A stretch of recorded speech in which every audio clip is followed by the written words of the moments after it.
Bilang tugon sa sinapit na trahedya ng magkapatid na sina James at Elpidio Bacau na nawalan ng tahanan matapos matupok ng apoy ang kanilang bahay noong ika-1 ng Nobyembre taong kasalukuyan, nagsagawa ng isang makabuluhang aktibidad ang kapulisan, katuwang ang Company Advisory Group upang maipadama ang diwa ng Pasko sa gitna ng kanilang pagsubok.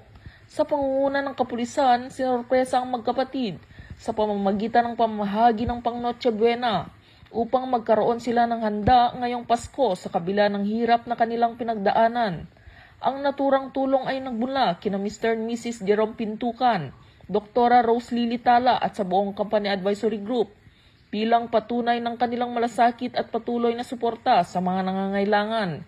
Kasama rin sa pag-abot ng tulong sina Ma'am Grace Mingling at Mrs. Marites Tasipit, katuwang ang kapulisan sa paghatid ng biyaya sa magkapatid. Lubos naman ang pasasalamat ni na James at Elpidio sa natanggap na tulong na nagsilbing pag-asa at lakas ng loob upang muling makabangon mula sa sinapit na trahedya. Ang aktibidad na ito ay patunay na patuloy na paninindigan ng 2nd Cagayan Provincial Mobile Force Company sa pamumuno ni Police Major Jefferson Dimukay, Acting Force Commander, sa pagiging kaagapay ng komunidad, hindi lamang sa pagpapanatili ng kapayapaan at kaayusan, kundi maging sa pagbibigay ng malasakit sa oras ng pangangailangan.